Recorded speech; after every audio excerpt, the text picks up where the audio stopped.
မြတ်စွာဘုရားစိတ်ချမ်းသာခြင်းနဲ့ငြိမ်းအေးခြင်းနဲ့ဆိုလို့ရှိရင်သူများဘာတွေလုပ်တယ်ဘာတွေမလုပ်ဘူးဆိုတာကိုမစဉ်းစားနဲ့တဲ့သူဘာလုပ်ပေါ့ဆိုလိုတာကဟုတ်လားအဲ့လိုဆိုရင်ဘာလုပ်ရမလို့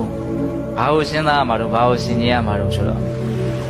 အတ္တနောဝအဝခေယကတာနိအကတာနိသအတ္တနောဝမိမိဣတာလေ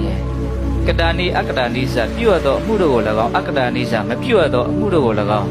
အဝခေယစဉ်းစားဆင်ခြင်သုံးသပ်ရ၏သူများအကြောင်းမစဉ်းစားနဲ့ဒါနဲ့မစုအကြောင်းစဉ်းစားရမှာတော့ဆိုတော့ကိုယ်အကြောင်းကိုစဉ်းစားလို့ပြောတာဟုတ်တာပေါ့ကိုယ့်အတွက်အရေးကြီးဆုံးကကိုယ်ပဲလေကိုယ်ကောင်းအောင်ဆိုးအောင်လုပ်တာလေတကယ်တမ်းအဓိကကကိုယ်ပဲဘယ်သူမှကိုယ်လောက်ကိုယ်ကိုလာပြီးတော့လုံနိုင်တာမရှိဘူးကိုယ်လောက်ကိုယ်ကိုချမ်းသာစေတာဘယ်သူမှမရှိဘူးကိုယ်လောက်ကိုယ်ကိုဆင်းရဲစေတာလည်းဘယ်သူမှမရှိဘူးဒါကြောင့်ကိုယ့်ကိုယ်ကိုအကောင်းဆုံးကင်တွယ်နိုင်တတ်ဖို့အတွက်ကိုယ်เจ้าကိုပဲစဉ်းစားကိုယ်เจ้าကိုပဲဆင်ခြင်ကိုယ်เจ้าကိုပဲသုံးသပ်ရမယ်ဟုတ်လားအဲ့ဒါကိုယ်เจ้าကိုစဉ်းစားလို့ရှိရင်သူများအကြောင်းကိုစဉ်းစားတဲ့အနေအထားတွေကလည်းပဲဘုံဘုံတို့တွေရှောင်ကျဉ်ပြီးသားဖြစ်သွားတယ်တချို့ကပြောကြတာရှိတယ်သူများအကြောင်းစဉ်းစားနေလို့ပြောတာတော့လွယ်တယ်ဒါပေမဲ့အမြဲတမ်းစဉ်းစားမိနေဘယ်လိုလုပ်ပြီးတော့သူများအကြောင်းကိုမစဉ်းစားဘဲနဲ့တပြည့်လိုနေရမလို့ဟုတ်တယ်အချိန်တော်တော်များများသူများအကြောင်းတွေကြီးခေါင်းထဲရောက်နေနော်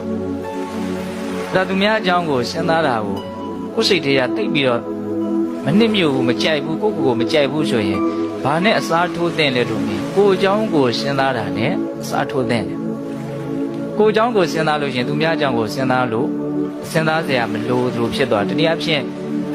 ကိုယ်အကြောင်းကိုကောင်းကောင်းသိလေသူများအကြောင်းကိုတိတ်ပြီးတော့စိတ်မဝင်စားလေတိတ်ပြီးတော့မစဉ်းစားခြင်းလေစဉ်းစားဖို့တိတ်မလိုအပ်ဘူးလို့နားလေပေါ့ကိုဘုံဘုံတို့ကကိုယ်တိုင်ဘုံစဉ်းစားကြည့်တယ်နော်ဘာကြောင့်သူများအကြောင်းတွေကိုခေါင်းထဲရောက်နေလေကိုယ်အကြောင်းကိုခေါင်းထဲကိုတိတ်မထဲလို့ကိုယ်အကြောင်းကိုခေါင်းထဲမထဲတဲ့အခါကျတော့ကိုယ်အကြောင်းကိုမှန်မှန်ကန်ကန်မသိဘူးမှန်မှန်ကန်ကန်မသိတော့သူများအကြောင်းတွေကိုစိတ်ဝင်စားစရာကောင်းတယ်လို့ထင်နေတာတကယ်တမ်းကိုယ့်အတွက်စိတ်ဝင်စားစရာကောင်းဆုံးကကိုယ်အကြောင်းပဲဆိုကြပါစို့ကိုယ်အကြောင်းကိုသာမှန်မှန်ကန်ကန်သိရင်သူများအကြောင်းကိုစဉ်းစားမိမှမဟုတ်ဘူးဆိုတဲ့စကားလေးကိုကောင်းကောင်းနားလည်စေခြင်းကိုယ်အကြောင်းကိုဘယ်လိုမှန်မှန်ကန်ကန်သိရမလို့ဘုံဘုံတို့တွေမှာ